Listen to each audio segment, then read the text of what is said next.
आणि या मेळाव्याच्या आधी मनसेकडून सोशल मीडियात पोस्टर जारी करण्यात आलंय।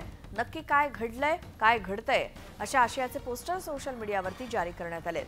गुढीपाडव्याच्या मुहूर्तावरती भरणारा हा मेळावा पक्षाच्या शक्ती प्रदर्शनाची गुढी उभारणारा ठरणार का याबाबत उत्सुकता आहे। या दिवशी होणारा मेळावा पक्षात प्राण फुंकणारा असेल असा विश्वास कार्यकर्त्यांना आहे। शिवाजी पार्कात होणाऱ्या या मेळाव्याच्या माध्यमातून राज ठाकरे काय संदेश देतात याकडे कार्यकर्त्यांचं लक्ष लागलंय। अधिक माहितीसाठी जाऊयात, आमचे प्रतिनिधी विशाल पाटील आपल्या सोबत जोडले गेलेत। विशाल, गुढीपाडव्याची या मेळाव्याची तयारी मनसेकडून सुरू आहेच, मात्र जे पोस्टर रिलीज झालंय त्यातून काय नेमकं सांगायचंय?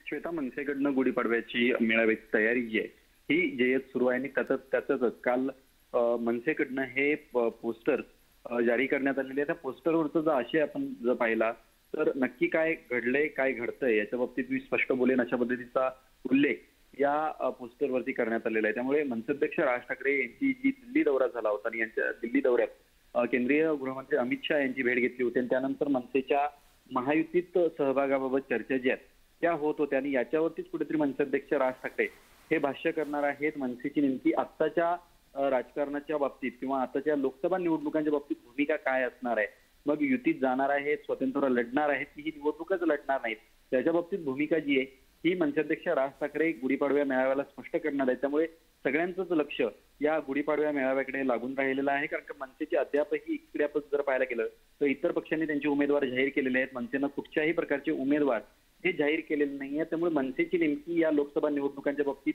भूमिका काय असणार आहे याच्या बाबतीत मनसेध्यक्ष राज ठाकरे 9 तारखेला गुढीपाडव्या मेळाव्यात बोलू शकतात की त्याच अनुषंगाने हे पोस्टर जारी करण्यात आलेले आहेत। श्वेता, बिलकुल विशाल, धन्यवाद या सगळ्या माहितीसाठी। आणि आता पुढची बातमी आहे। प्रत्येक उमेदवार हा ताकदवान आहे असं समजूनच शिवसैनिक कामाला लागतात आणि अशी प्रतिक्रिया दिली आहे शिवसेनेचे खासदार डॉक्टर श्रीकांत शिंदे यांनी।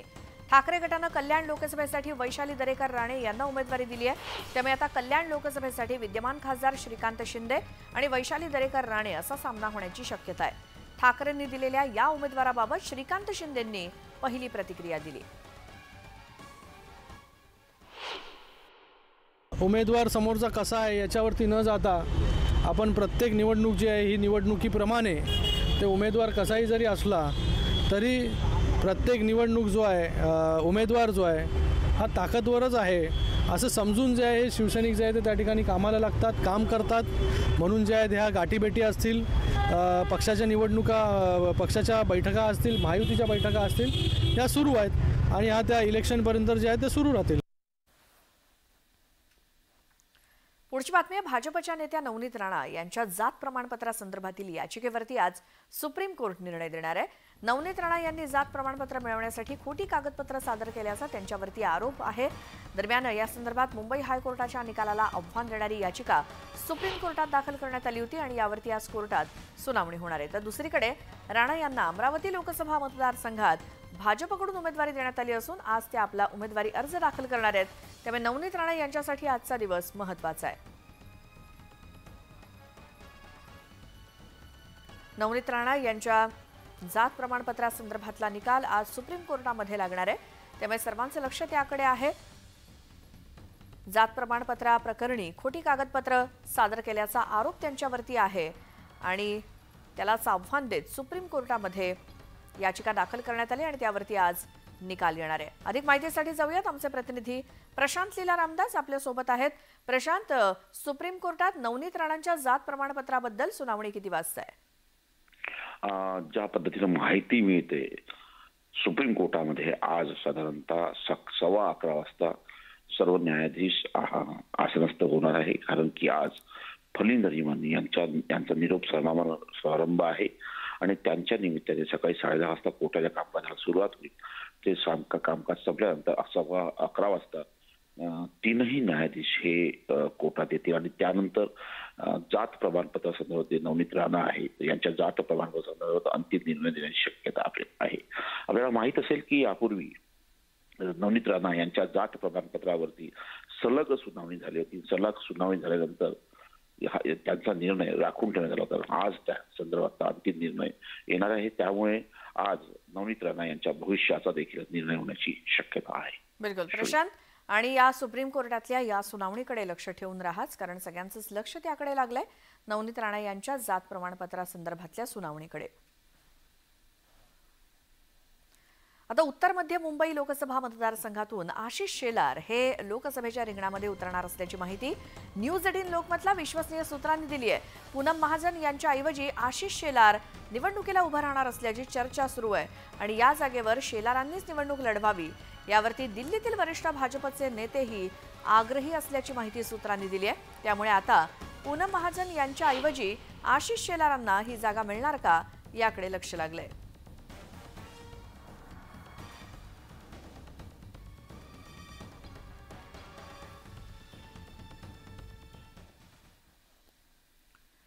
राष्ट्रवादी काँग्रेसचे आमदार एकनाथ खडसे पुन्हा स्वगृही भाजपमध्ये परतणार असल्याच्या चर्चांना उधाण आलंय आणि याच मुद्द्यावरून भाजपचे नेते गिरीश महाजन यांनी एकनाथ खडसे यांना डिवचलंय. पण तरीही त्यांनी सूचक वक्तव्य केलंय. ज्या पक्षानं आपल्याला खासदार केलं, माफ करा, ज्या पक्षानं आपल्याला आमदार केलं त्याच पक्षाला विश्वासात घेऊन दुसऱ्या पक्षात जाईन असं त्यांचं म्हणणं योग्य आहे का, असं म्हणत त्यांनी खडसेंना सवाल विचारलाय. तर उद्धव ठाकरे आणि उन्मेष पाटलांवर सुद्धा त्यांनी टीका केली.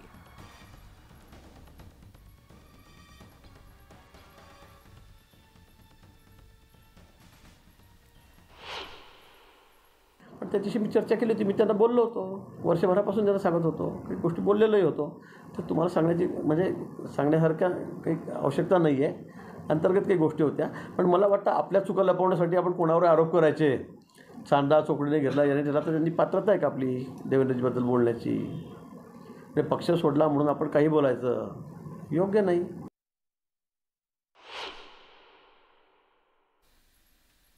तर एकनाथ खडसे यांच्या संदर्भात गिरीश महाजन यांनी केलेली ही टिप्पणी आणि उन्मेष पाटील आणि उद्धव ठाकरे यांच्यावरती सुद्धा त्यांनी टीका केली आहे. एकनाथ खडसे स्वगृही परतणार असल्याच्या चर्चांना सध्या उधाण आलंय. मात्र खडसेंच्या भाजप प्रवेशावरती गिरीश महाजन यांनी टीका केली. त्याचबरोबर उन्मेष पाटील यांनी कालच मातोश्रीवरती ठाकरे गटामध्ये प्रवेश केला. यावर देखील उन्मेष पाटील आणि उद्धव ठाकरे यांच्यावरती देखील गिरीश महाजन यांनी टीका केली. ठाकरेंनी लढावं आणि जिंकून दाखवावं असं आव्हान त्यांनी एक प्रकारे दिले.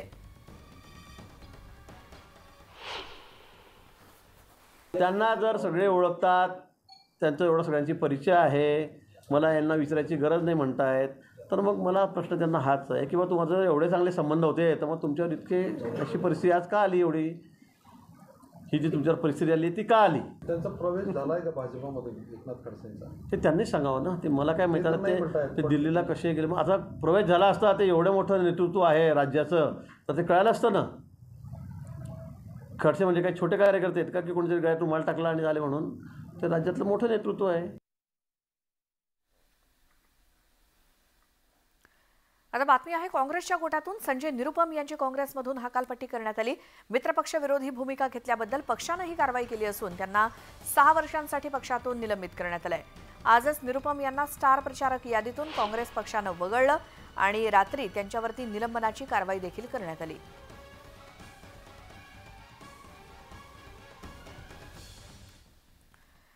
लोकसभा निवडणुकीत चव्हाण विरुद्ध काँग्रेस यांच्यातील संघर्ष आणखी तीव्र झाल्याचं दिसतंय. अशोक चव्हाणांचा महाराष्ट्रातून काँग्रेस संपवण्याचा प्लॅन होता असा आरोप काँग्रेसनं केलाय. काँग्रेसचे प्रदेशाध्यक्ष नाना पटोलेंनी तर भोकर विधानसभेत अशोक चव्हाणांना विरोध होत असल्याचा आरोप केला आणि नाना काँग्रेस सोडून भाजपात गेले होते याचा त्यांना विसर पडला असून असलं प्रत्युत्तर अशोक चव्हाण यांनी दिलं.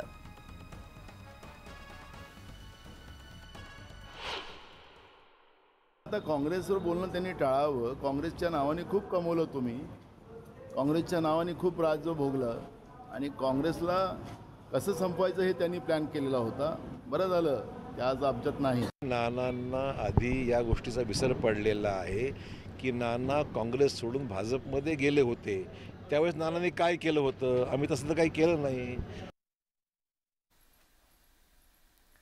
पुढची बातमी वंचित बहुजन आघाडीचे नेते प्रकाश आंबेडकरांचे धाकटे बंधू रिपब्लिकन सेनेचे अध्यक्ष आनंदराज आंबेडकर यांनी अमरावती लोकसभा मतदारसंघातून उमेदवारी अर्ज मागे घेतलाय.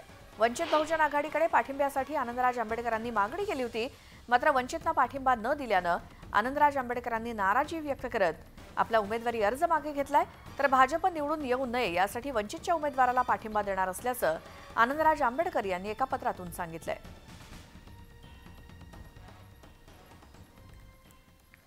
हिंगोलीचे खासदार हेमंत पाटील यांनी हिंगोली लोकसभेचे शिवसेनेचे नव्यानं जाहीर झालेले उमेदवार बाबूराव कदम कोहळीकर यांची भेट घेतली. खासदार हेमंत पाटील यांनी यावेळी बाबूराव कदम यांची उमेदवारी मिळाल्याबद्दल अभिनंदन करून शुभेच्छा दिल्यात. तर खासदार हेमंत पाटील यांची हिंगोली लोकसभेसाठी शिवसेनेकडून 6 दिवसांपूर्वी उमेदवारी जाहीर झाली होती, परंतु त्यांची उमेदवारी रद्द होऊन बाबूराव कदम यांना उमेदवारी जाहीर झाली आहे. आणि यावेळी खासदार हेमंत पाटील म्हणाले की पक्षांना आधी उमेदवारी जाहीर करायला नको होती, परंतु ठीक आहे, वरिष्ठांना पक्षश्रेष्ठींना काही अडचणी असतात. 3 पक्षांचं हे सरकार चाललंय, त्यामुळे काही तडजोडी असतात. पक्षाचा कार्यकर्ता म्हणून काम करणार आहे आणि ही जागा निवडून आणणार, अशी प्रतिक्रिया खासदार हेमंत पाटील यांनी दिली.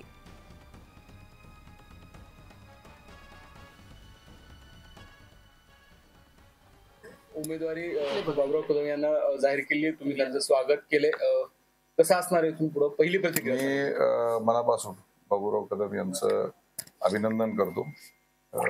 आम्ही बालपणीचे मित्र आहोत, वर्गमित्र आहेत माझे, आणि माननीय एकनाथ शिंदे साहेबांनी त्यांच्यावरती ती जबाबदारी टाकलेली आहे. मी या जबाबदारीचं स्वागत करतो. बाबूरावजी केवळ मित्रच नाही, तुम्ही घडवलेला एक कार्यकर्ता पण आहे. यापूर्वी 2दा त्यांना जिल्हा प्रमुख पदावर मला बसवता आलं आणि निश्चित विधानसभेत 2009ला माझ्याबरोबर ते उभे होते, त्यावेळेस पराभूत झाले. 2019 मध्ये सध्याचे जे उबाटा गटाचे उमेदवार आहेत त्यांच्यापेक्षा 20,000 मतांनी त्यांनी हदगाव विधानसभा मतदारसंघात लीड घेतली.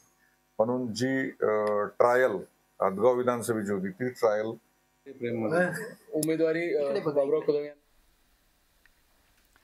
तर लोकसभा निवडणुकीसाठी जागा वाटपाचा तिढा निर्माण झाला आणि महाविकास आघाडीमध्ये अनेक जागांवरती मतभेद निर्माण झाल्यानं कोणाला कोणती जागा मिळणार याकडे सर्वांचं लक्ष लागलंय. त्यातच सांगलीच्या जागेमुळे महाविकास आघाडीत मिठाचा खडा पडला. आमची तिकडे प्रचाराची सुरुवात झालेली आहे. माझी अपेक्षा अशी आहे की काँग्रेसने सुद्धा अधिक वेळ न दवडता ज्याप्रमाणे आता वाटप झालेलं आहे त्याच्याप्रमाणे आपण काम करायला सुरुवात करायची आवश्यकता आहे. की काँग्रेस पक्षाबरोबर आपण चर्चा करावी, यातनं काहीतरी तातडीने तोडगा करावा. सांगलीतून ठाकरे गटानं डबल महाराष्ट्र केसरी चंद्रहार पाटील यांना रिंगणात उतरवलंय. पण सांगली काँग्रेसचा पारंपरिक बालेकिल्ला असल्याची भूमिका घेत आमदार विश्वजित कदम आक्रमक झाले. सांगलीच्या लढाई करता त्यांनी काँग्रेस हायकमांडचीही भेट घेतली. तसंच सांगलीचा तिढा सुटत नाही तोवर बैठकांना हजर राहणार नाही असं पत्र प्रदेशाध्यक्ष नाना पटोलेंना त्यांनी लिहिलंय. पण बुधवारी उद्धव ठाकरेंनी सांगलीची जागा आपलीच असं ठणकावलं आणि काँग्रेसची मागणी धुडकावून लावली. जशी रामटेकची जागा आम्ही त्यांना सोडली, जी आमची जिंकलेली जागा होती, अमरावती सोडली, कोल्हापूर सोडली, तिथल्या सगळ्या कार्यकर्त्यांना समजावून मी तिथल्या काँग्रेसच्या किंवा राष्ट्रवादीचे जे उमेदवार असतील त्यांच्या प्रचार कार्याला सुरुवात करायला सांगितले. त्याच्याप्रमाणे ते काम सुरू झालेलं आहे. माझी अपेक्षा अशी आहे की काँग्रेसने सुद्धा अधिक वेळ न दवडता ज्याप्रमाणे आता वाटप झालेलं आहे त्याच्याप्रमाणे आपण काम करायला सुरुवात करायची आवश्यकता आहे. उद्धव ठाकरे इतक्यावरच थांबले नाहीत तर त्यांनी मैत्रीपूर्ण लढतीवरूनही काँग्रेसला टोला हाणला. मैत्रीपूर्ण लढतीला काही अर्थ नसतो, कारण जेव्हा मैत्री असते तेव्हा लढत नसते आणि मैत्री पूर्ण होते तेव्हा लढत होते. त्याच्यामुळे तो निर्णय हा मला नाही वाटत ते करतील, कारण तसं झालं तर तो केवळ महाराष्ट्राचा नाही तर देशाचा घातक. सांगली लोकसभा मतदारसंघावर उद्धव ठाकरे ठाम असल्याचं बघायला मिळत आहे. पण काँग्रेसही सांगलीचा आग्रह सोडायला तयार नाही. विश्वजित कदमांनी पुन्हा एकदा सांगलीच्या जागेकरता उद्धव ठाकरेंना विनंती केल्याचं दिसलं. दुसरीकडे नाना पटोलेंनीही यावर चर्चा करण्याचे संकेत दिले. हीच आम्ही भूमिका सातत्याने मांडत आहोत. म्हणून इथे कुठेही उद्धवजींचा अनादर करण्याचा प्रश्न नाही, त्यांचा आदर आहे. उद्धवजींनाच आमची विनंती आहे, आदरणीय उद्धव साहेबांना, शिवसेनेला, की काँग्रेस पक्षाबरोबर आपण चर्चा करावी, यातनं काहीतरी तातडीने तोडगा करावा, मार्ग करावा. त्या अनुषंगाने मी पत्र लिहिलं. आज संध्याकाळपर्यंत महाविकास आघाडीच्या या सगळ्या ज्या 2-3 जागेचा विषय तो संपेल. त्यांनी जो निर्णय म्हटलाय की मी उपस्थित राहणार आहे, बरोबर, त्यांनी म्हणा आपल्या भावना, आपल्या भागाच्या जनतेच्या भावना मांडणं हे प्रत्येकाला अधिकार आहे, त्यांनी मांडलं. एकंदरीतच सांगलीच्या जागेवरून महाविकास आघाडीत तिढा निर्माण झाल्याचं बघायला मिळत आहे. आता तर ठाकरेंनी मैत्रीपूर्ण लढतीलाही विरोध दर्शवल्यानं आता सांगलीचा तिढा महाविकास आघाडीचे नेते सोडवणार कसा हे पाहणं महत्त्वाचं ठरणार आहे. Bureau report, news 18 Lokmat.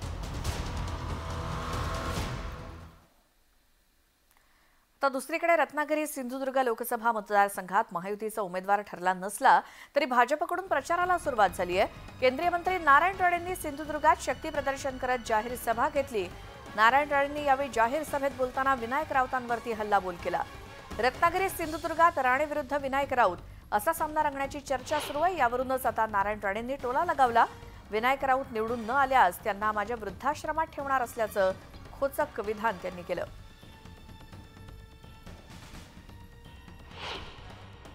मी आमचा वृद्धाश्रम आहे ना, आमचा म्हणजे आमच्यासाठी नाही, वृद्धांसाठी बांधलाय.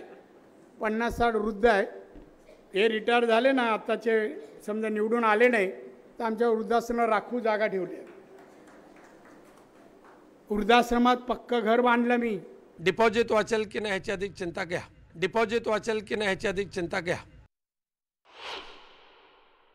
कार्य सांगावं, काम सांगावं, त्यांचं शिक्षण सांगावं.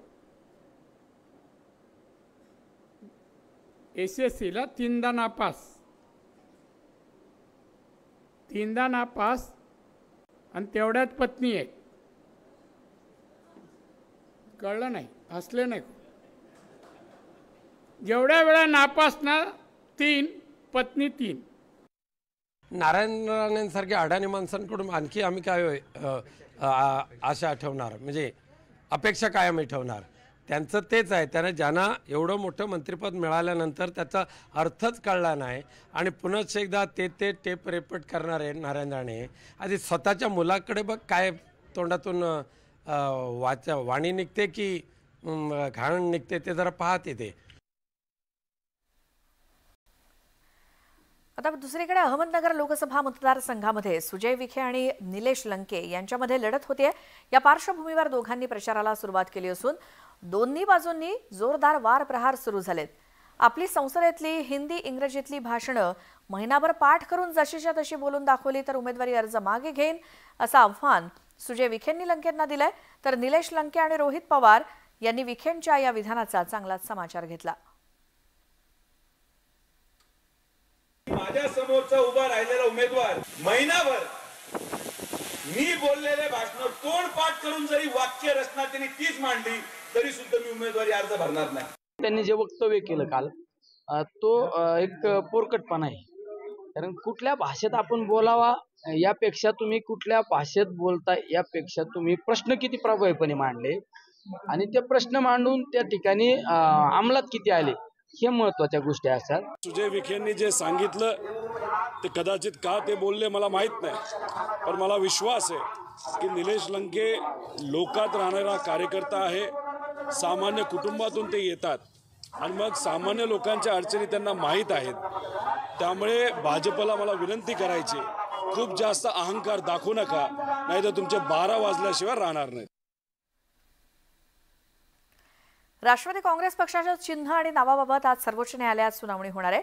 अजित पवार गटानं आणि शरद पवार गटानं दाखल केलेल्या अर्जांवरती आज सुनावणी होईल. अजित पवारांचं पक्षचिन्ह वापरताना सर्वोच्च न्यायालयाच्या आदेशाचं पालन करत नाहीत असा आक्षेप घेणारा अर्ज शरद पवारांच्या पक्षानं दाखल केला. तर सर्वोच्च न्यायालयानं यापूर्वी दिलेल्या निकालातील शेवटचा परिच्छेद वगळण्यात यावा यासाठी अजित पवारांच्या राष्ट्रवादीनं अर्ज केलाय.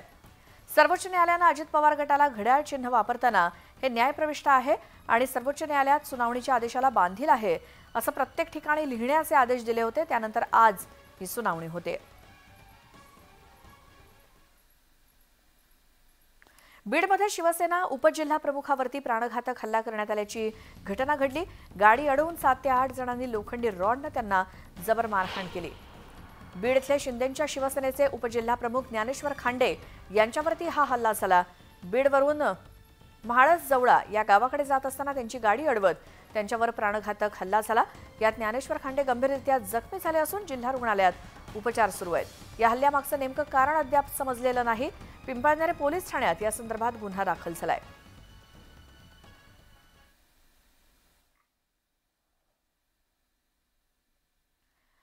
मी मतदार बोलतोय या विशेष सेगमेंटमध्ये आम्ही दररोज एका ज्वलंत विषयावरती राज्यभरातील मतदारांना काय वाटतं हे दाखवण्याचा प्रयत्न करत असतो.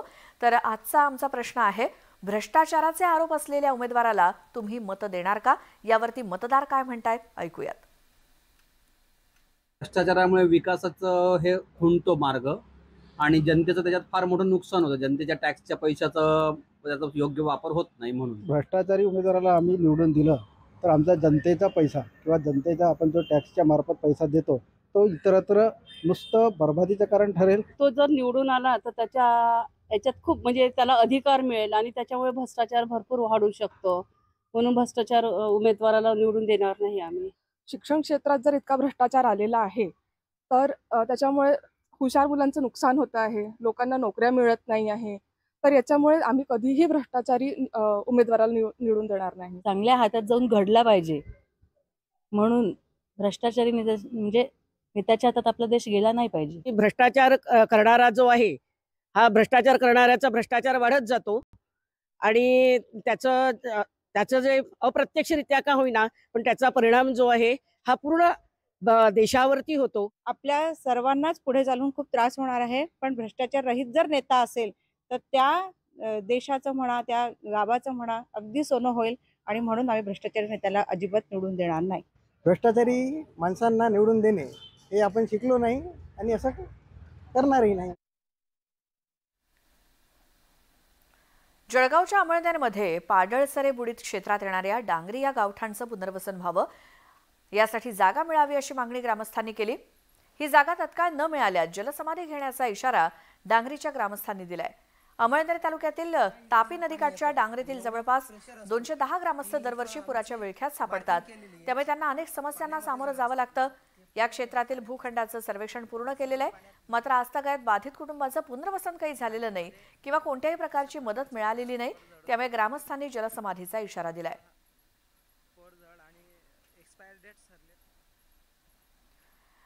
आणि या बातम्यांसोबतच वेळ झाली आहे नमस्ते महाराष्ट्रामध्ये आता इथेच थांबण्याची.